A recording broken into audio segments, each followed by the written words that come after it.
Joshua, you actually really are very close. You've got the right idea here. What I'm going to do is just try to simplify it a little bit further. If you don't want to simplify it, we can break that down and go through your rig.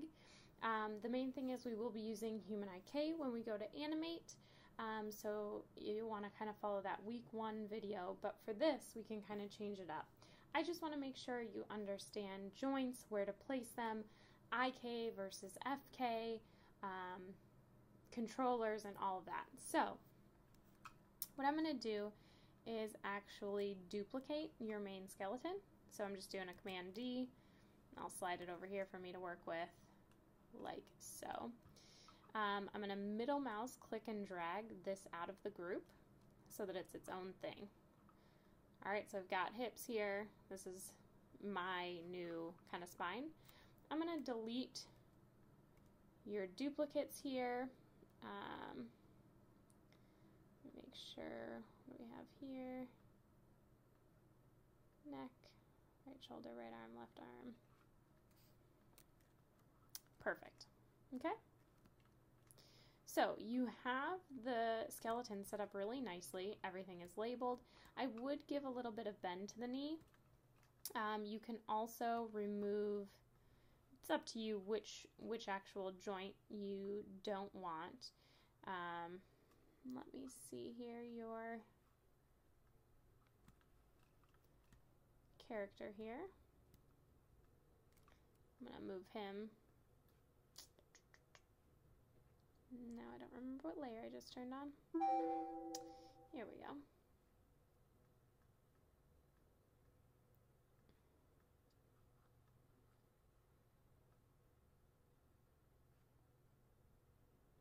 None of these are locked. Alright, for the sake of this, make sure you save your file, do a file save, and then do a file save as, and name it something completely new. For the sake of this, I'm just going to delete some of these things. I would try to simplify too your layers over here. So I think we just want to select your character, create layer from selected.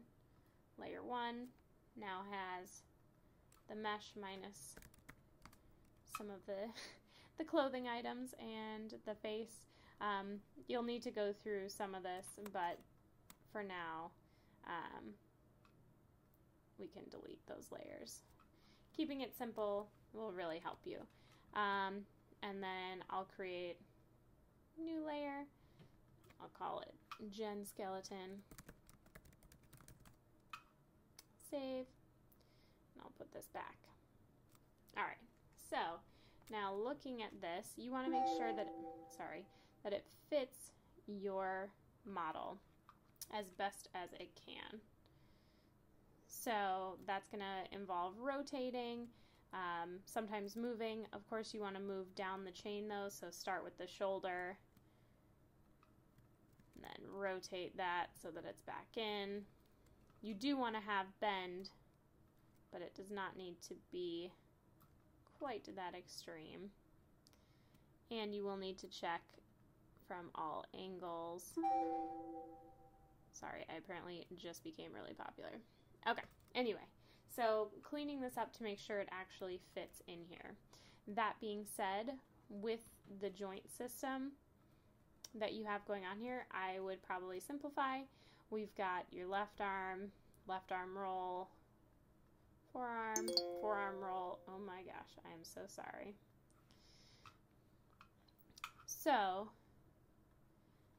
I will just go to skeleton, remove joint, and skeleton, remove joint.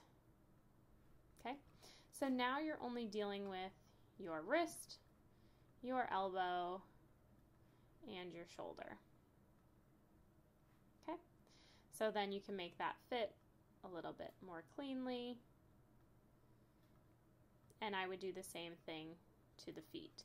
So just giving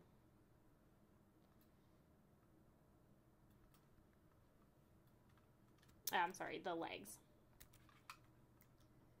And again, trying to make it so that it fits as nicely as possible in your mesh. Okay, so that's step one. Then IK handles. IK is inverse kinematics. So forward kinematics just follows down your joint chain. So for example, to wave somebody's hand, the movement's going to kind of start from the shoulder and then move down. Well, generally when we walk, we don't kick our hips to kind of swing our foot forward. We actually pick our foot up to initiate the walk. So make sure that you've got a little bend. I'm just going to remove joint, remove joint. So I've got my hip, my knee, my ankle, and then I would move this joint to be forward in the feet. Think of it kind of like the ball of your foot, and then you can bring the toe. And of course, you know, you want to reference your mesh to make it fit, but just for the sake of showing you. And you should always be checking in your actual front and side views. We don't have anything crazy going on.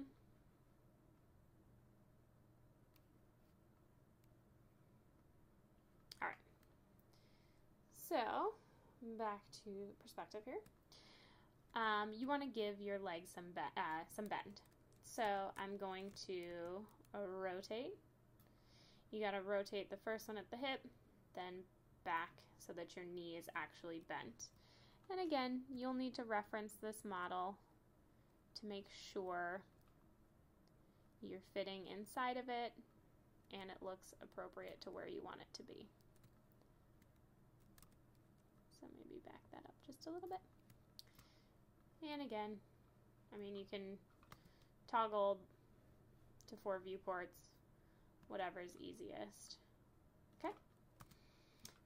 So then we can, sorry about that, I had a little computer freeze. But anyway, so creating IK handles. So I'm just going to look in my side view here. I've got the nice bend. I can go to skeleton, create IK handle. I'm going to click the hip and then the ankle. You can see I've got my IK handle. So I can actually grab this for him to pick his foot up and move it forward. All right.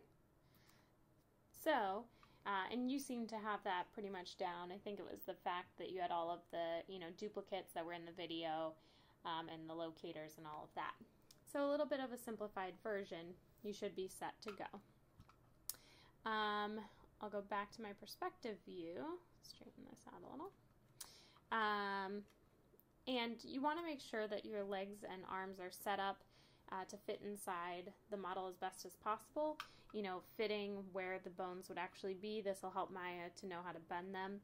We do have some options with our IK handles in our attribute editor where we can kind of edit them if they're not bending the right way. But the more you can set up beforehand, the better. So this would be my left leg IK. And again, I think you're pretty much set on creating those, so I'm not too concerned. I did put a video in the announcements on how to do the foot roll, but you will need to be making some controllers. And rigging is a pretty wide open thing. It's up to the rigger how they want to do it. So even though the assignment says you need 4 of the spine, I'm looking for you to make a rig that's going to work. So I don't require that you have a certain number. I do want you to have controllers for every part that needs to move. So I'll just create a circle here. And again, the video that I have in the announcements goes over this a bit more. But let's say for his spine, I'm going to do a front view. Can turn on snaps. So then what you'll do is you will grab the controller, hold shift, and grab the joint, and we can do constrain and then parent. So now if I grab this controller, it's going to rotate from the spine. So you don't need to use IK for the spine. If you want to just use controllers, I will leave that up to you. The main thing is parenting. It gets a little bit complicated, so now let's say I want to do my full body controller. So make sure you're also labeling these.